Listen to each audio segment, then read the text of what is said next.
Hello, my name is Ryan Frick. I'm doing my cultural analysis project on Germany. So, Germany has played a huge part in European history, whether that's World War II, World War One. It really just had a really big impact on not only what Europe is today, but what the world is today. So, here in the US, we call Germany Germany, but the German residents, they call it Deutschland. Um, According to studyingermany.org, there are about 82.2 million residents that live within Germany. That's including all the different minorities and all the other different types of communities that are within Germany. Um, Now, here's just like a little overview, like religion, um, language, and types of government. Here's they're basically what we would have as a Senate. That is in Germany.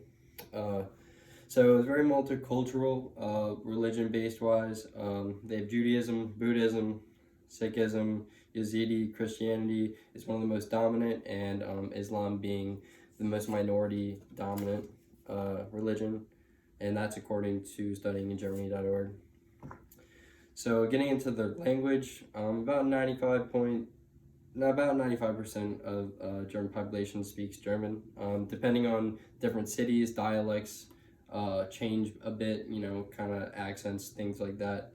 And other minority languages include Upper and Lower Siberian, Romani, Danish, North and Saterland-Frisian, which is just another sort of language.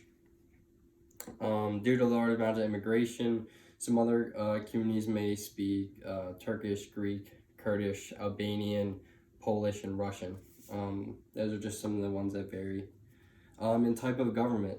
So Germany is actually very interesting. They have a parliamentary and a federal democracy. The Bundestag, which is actually the picture behind here, which is it's basically kind of like a Senate for them.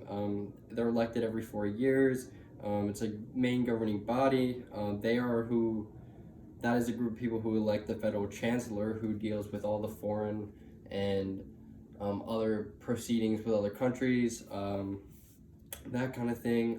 But the Bundestag also, these people have the power to basically remove the federal chancellor at any point and basically get somebody new at a moment's notice if they feel like he is not doing his job. Germany has 16 federal states. The first election was in 1949, kind of shortly after World War II, obviously with a change in power within the government, obviously with the losing of the Nazi Party and things like that. Obviously, the government did change a bit. So going on to our next slide. So Germany, high or low context culture. So Germany actually has a low context culture. This is because they use language to express thoughts, feelings, and ideas. They prefer to be straightforward, and they use very specific communication. With that being said, they use very specific words. They don't beat around the bush. They're very straightforward people. So the business impact of being a low context culture, they tend to be very straightforward. They don't small talk. One of the things they do in Germany is when they walk in, a handshake. Eye contact is very keen to them.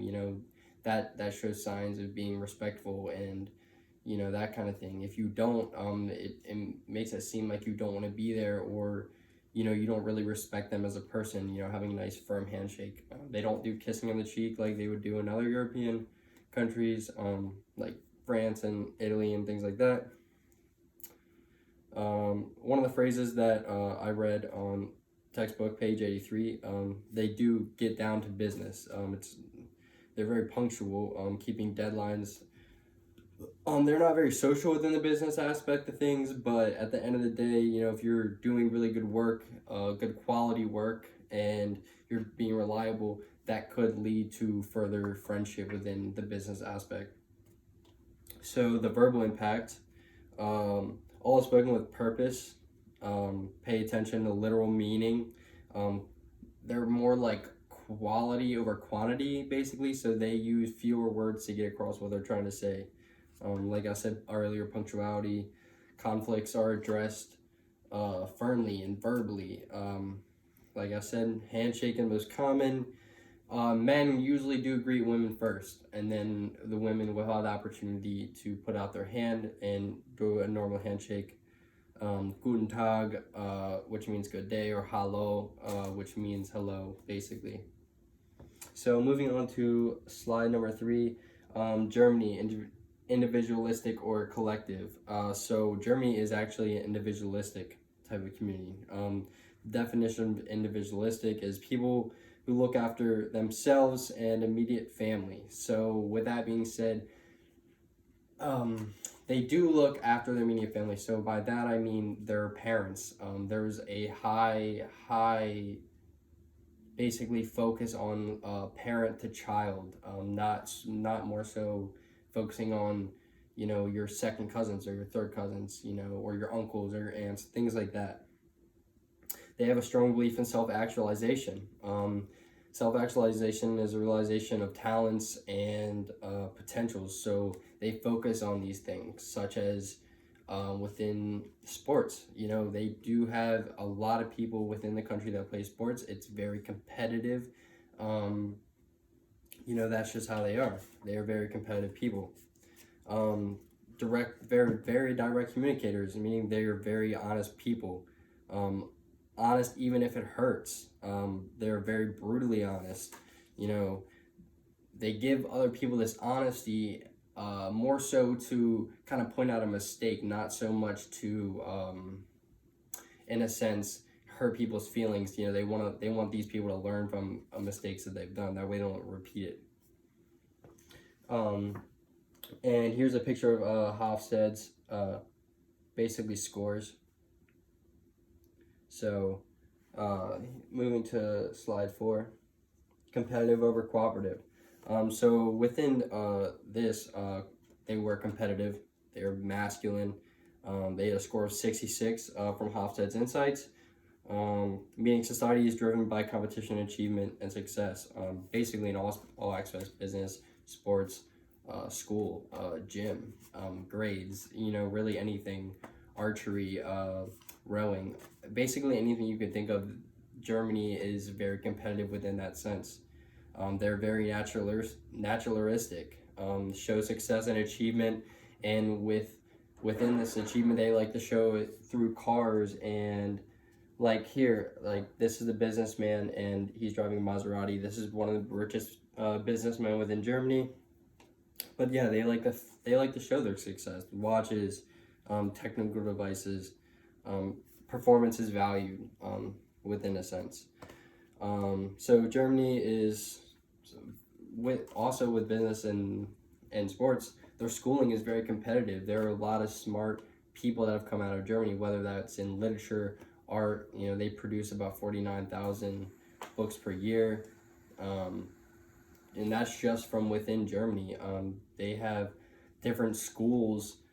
Basically, once you hit the 4th grade, you do like a 2-year period of evaluation, and then they split you into different schools. And those schools are the Hauptschule, which is kind of like a slower paced school, and then they have the Realschule, which is a higher vocational, part-time type school, and then they have what's called gymnasium. And within that school you get a diploma called the Abitur, which is a dual academic and vocational school. So yeah, I mean Germany truly is a very competitive and within every aspect, like I said before. So getting into my conclusion, my overall opinion of Germany is that since the world wars and the Versailles Treaty and all these different things that kind of pushed them back in a sense, their economy has grown and grown, and their culture has stayed very rich. They really do stay true to their roots. They stay true to each other. They are very reliable people. They may come off as rude or what's a good word? Selfish, but it's not. They're not selfish at all. But they if they don't know you, they're not going to give you that satisfaction of giving you a smile, or they'll shake your hand, but you better give them good eye contact and a good shake. So my personal experience with Germany, I'm actually about 92.3% German, very strong on my dad's side. I don't have a picture within my slideshow, but I'm related to a man named Wilhelm Frick. He was very high within the political government in Germany within like 1930s and 1940s, that kind of time period. And then a little bit after that, my family had, at least my dad's side of my family, had moved away, came to America, basically with nothing, and got, basically, they're kind of from Philly area. Other than that, I would actually like to do a semester abroad in Germany. That's kind of like the plan. My junior year is to do a semester abroad. But other than that, here are my references, and thank you for listening to my presentation.